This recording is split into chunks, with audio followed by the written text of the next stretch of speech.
ஈமான் உள்ளவர்களுக்கு சோதனைகள் அது ஈமானை அதிகரிக்கக்கூடியதாக மாறும். பாவிகள், தவறு செய்யக்கூடியவர்கள், பிழையாக நடக்கக்கூடியவர்களுக்கு அல்லாஹ் தண்டனையாக ஆக்குறான். என்னத்துக்கு தண்டனை? திருந்தி வருவதற்காக. பெரிய நரகத்துடைய தண்டனை இல்லை உங்களுக்கு, சின்ன தண்டனை. என்னத்துக்கு தண்டனை? லஅல்லஹும் யர்ஜிஊன், அவர்கள் திரும்புவதற்காக, அல்லாஹ்வின் பக்கம் மீளுவதற்காக. ஓஹோ, நான் செஞ்ச தவறால தான் அல்லாஹ் சோதிக்கிறான். நான் தொழல்ல, வாங்கி சொல்லப்படுகிறது, பள்ளிக்கு வரல, கடையை திறந்து கொண்டே இருந்தேன், வியாபாரத்துக்கு முன்னுரிமை கொடுத்தேன், அல்லாஹ் வேண்டாம் என்ற வட்டியும் பக்கம் நான் வட்டியும் பக்கம் நெருங்கினேன். என் வியாபாரத்துக்குள்ள பாவம் நடக்குது, என் கடைக்குள்ள பெண்களுடைய சகவாசம், என் கடைக்குள்ள பெண்களுடைய சகவாசம், ஜினா அதிகரித்து விட்டது, சம்பாதிக்கிற பணத்தால் பாவங்கள் அதிகரித்து விட்டது. கண்ணியமானவர்களே, பாவம் ஒரு பொழுதும் மனிதனை நேராக இருப்பதற்கு விட மாட்டாது. அருமை நபியுல்லாஹி ஸல்லல்லாஹு அலைஹி வஸல்லம் சொன்னார்கள், இன்னல் அபுத, ஒரு அடியான் அவனுக்கு வரக்கூடிய நலவுகள் துண்டிக்கப்படுகிறது. அவன் பள்ளிக்கு வந்து தொழுகிறான், துவா கேட்கிறான், அழுகிறான், நோவு பிடிக்கிறான், சதகா கொடுக்கிறான், குர்பான் கொடுக்கிறான், எதுக்குமே ஆன்சர் இல்ல. அல்லாஹ் சொல்லுகிறான், என்ன காரணம்? ரசூலுல்லாஹி ஸல்லல்லாஹு அலைஹி வஸல்லம் சொல்லுகிறார்கள், என்ன காரணம்? அவனுக்கு வரக்கூடிய நலவுகள் அனைத்தும் தடைபெறுகிறது அவனுடைய பாவத்தின் காரணமாக. பாவம் தடுக்கும், பாவம் ஹைறுகளை மண்ணுக்கு கொண்டு வர விட மாட்டான். ஹைறுகள் வருவதற்கு பாவம் தடையாக இருக்கும். என்ற கடைக்குள்ள நலவுகள் வரமாட்டா, என்னுடைய கடைக்குள்ள ரஹ்மத்துடைய மலக்குமார்கள் வரமாட்டார்கள், என்னுடைய வீட்டுக்குள்ள ரஹ்மத்துடைய மலக்குமார்கள் வரமாட்டார்கள். ஏன்? என்ற வீட்டுக்குள்ள பாவம், என்ற கடைக்குள்ள பாவம், என்ற தெருகளுக்குள்ள பாவம். பாவம் கண்ணியமானவர்களே, அல்லாஹ் சொல்லுகிறான், நாங்க இப்படி எப்படி எல்லாம் ஒவ்வொரு சமுதாயத்தை அழித்தோம் என்று பேசுகிறான். பாவம் இருக்குகிறது. ரப்பு ஒவ்வொரு பாவத்துக்கும் ஒவ்வொரு விளைவை உண்டாக்குவான். எப்ப மக்கள் இஸ்திக்ஃபார் செய்வார்களோ அப்பொழுது அல்லாஹ்வுடைய கோபம் தணியும். அல்லாஹ்வுடைய கோபம் தணியும். அது எங்கட பெட்டாட பஜாராக இருந்தாலோ, இன்றைக்கு நாங்க வியாபார கமிட்டி எல்லா ஊர்களையும் அதுக்கு நிறைய முயற்சிகள் செய்கிறார்கள். வியாபாரிகளுக்காக குரல் கொடுக்கும். கண்ணியமானவர்களை, அனைத்தை விடவும் எங்கட பஜார்ல நடக்கிற வியாபாரம் ரப்புக்கு பொருத்தமானதாக. எங்கட பஜாருக்கு மடக்குமார்கள் இறங்கணும், எங்கட கடைகளுக்கு ரஹ்மத் இறங்கணும். இதுக்கு ஒரு கமிட்டி தேவை, இதுக்கு ஒரு முயற்சி தேவை, இதுக்கு நாங்க பாடுபடணும். வெறும் உலக லாபங்களை அடைவது நோக்கம் அல்ல. ரப்புடைய சந்தோஷத்துக்காக பிசினஸ், ரப்புடைய சந்தோஷத்துக்காக வியாபாரம், ரப்புடைய சந்தோஷத்துக்காக குடும்ப வாழ்க்கை. இந்த நிலைமை எங்களுக்கு உண்டாகணும். கண்ணியமானவர்களே, அல்லாஹ்வுடைய ஒவ்வொருவர்களும் வித்தியாசமான பாடத்தை படிக்கணும். இன்றைக்கு நாங்க ஒவ்வொரு பஜார்லையும் பார்க்கிறோம், தொழுகை வீதம் ரொம்ப குறைவு, தொழுகை வீதம் ரொம்ப குறைவு.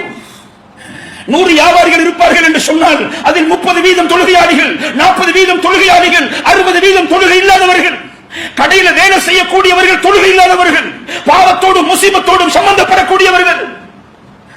ஒவ்வொரு கர்மங்களிலும் நாம் யோசிக்க வேண்டும், சிந்திக்க வேண்டும்.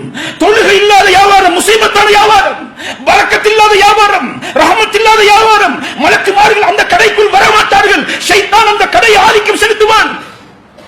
கண்ணியமானவர்களே, இந்த விடயத்தில் கூடுதலாக கவனம் செலுத்துங்க. என்னை படைத்தவன் அல்லாஹ், உங்களை படைத்தவன் அல்லாஹ். எதையும் பேசலாம், ரப்புக்கு முன்னால் நிப்பாட்டப்படுவோம், ரப்பு விசாரிப்பான். ஒன்றோ வெற்றி, ஒன்றோ தோல்வி. ஆகிரத்தில் வெற்றி பெறுவதுதான் வாழ்க்கையின் நோக்கம். கண்ணியமானவர்களே, 3வது பகுதி தான், நேரம் முடிந்து விட்டது.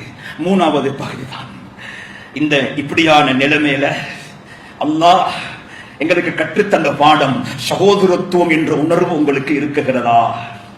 அல் முஸ்லிம் அஹுல் முஸ்லிம் ஸல்லல்லாஹு அலைஹி வஸல்லம் இந்த சகோதரத்துவத்துக்கு ஒரு உதாரணம் சொன்னார்கள். கல் ஜஸத், ஒரு உடம்பை போல. இதிஷ்தகா உல்வு, ஒரு உறுப்புக்கு நோய் வந்து விட்டால் எல்லா உறுப்புகளும் அந்த நோயை சுகப்படுத்துவதற்கு உதவி செய்கிறது. ஒரு உறுப்புக்கு நோய் வந்து விட்டது, கண்ணுக்கு வருத்தம், கை தடமாறுகிறது, கால் தடமாறுகிறது. ஏன்? கண்ணை சுகப்படுத்தணும். அந்த உடம்பு துடிதுடிக்குகிறது, இந்த காது ஐடியாக்களை கேட்குகிறது, இந்த நாவு பலர்களிடத்திலும் ஆலோசனை பெறுகிறது. ஏன்? கண்ணை சுகப்படுத்தணும். உயிரிலும் மேலான ஸல்லல்லாஹு அலைஹி வஸல்லம் அழகான உதாரணம் சொன்னார். இந்த சகோதரத்துவம் எங்கள்ல இருந்தே ஆக வேண்டும். மன்லம் யஹ்தம் பி உமூரில் முஸ்லிமீன், முஸ்லிம்களுடைய கர்மத்தில், முஸ்லிம்களுடைய காரியத்தில் யாருக்கு ஒரு இரக்கம் வரவில்லையோ, ஒரு பெருமதி வரவில்லையோ, முஸ்லிம் என்ற உணர்வு வரவில்லையோ, ஃபலைஸ மின்னா, அவர்கள் எங்களை சார்ந்தவர்கள் அல்ல. போன்ல செய்தி பார்க்கிறோம், அங்க மண் சரிவாம், அந்த பஜார் தாண்டாம், ஆயிரக்கணக்கான வீடுகள் மூழ்கடிக்கப்பட்டு விட்டதாம். செய்தி பார்க்கிறோம், உள்ளத்தில் கவலை இல்ல, கண்ணில் ஒரு கண்ணீர் இல்ல. எத்தனை மக்கள் அவதிப்படுகிறார்கள், கஷ்டப்படுகிறார்கள். நான் ஆரோக்கியமாக இருக்கிறேன், அழகாக உடுத்துகிறேன், அழகாக சாப்பிடுகிறேன், அழகாக உறங்குகிறேன், அழகான முறையில் வெளிவாசல் தேவைகளை பூர்த்தி செய்கிறேன். அந்த மக்களுக்கு வீடு வாசல் இல்ல, உடுப்பதற்கு உடுமானம் இல்ல, சாப்பிடுவதற்கு உணவு இல்ல. இன்று வரைக்கும் நிகழ்வுகள் நடந்து 14வது நாள் ஆகிறது.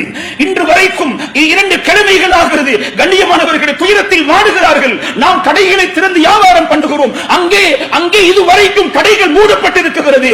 தத்தளித்துக் கொண்டிருக்கிறார்கள், மனதால் நொந்து போயிருக்கிறார்கள், நோயாளிகளை வைத்துக் கொண்டு தவித்துக் கொண்டிருக்கிறார்கள், கஷ்டத்தோடு சிரமத்தோடு வாடிக்கொண்டிருக்கிறார்கள். இவர்களுடைய கண்ணீரை யார் துடைப்பது? இவர்களுக்காக வேண்டி யார் குரல் கொடுப்பது? இஸ்லாமிய சகோதரர்கள், முஸ்லிம் என்ற உணர்வு உண்டாக வேண்டும். கண்ணியமான சகோதரர்களே, பலர்களும் பலதை பேசலாம். இல்ல, நாம பயணித்து அந்த மக்களை பேட்டி கண்டு பாருங்கள். ஒரு தாயை பேட்டி கண்டோம். அந்த தாயிடத்தில் நிர்வாகிகள் போய் பேட்டி காணுகிறார்கள். பேசிக்கொள்ள முடியாமல் விதவையான தாய், கணவனை இழந்த தாய், 2 குமர பிள்ளைகளோடு வாழக்கூடிய தாய், வீடு மூழ்கடிக்கப்பட்டு விட்டது தண்ணீரால், சொத்துக்களை இழந்து விட்டார்கள். என்னம்மா உனக்கு நடந்தது என்று கேட்ட பொழுது பதில் சொல்ல முடியாமல் மயங்கி கீழே விழுந்து விட்டார்கள்.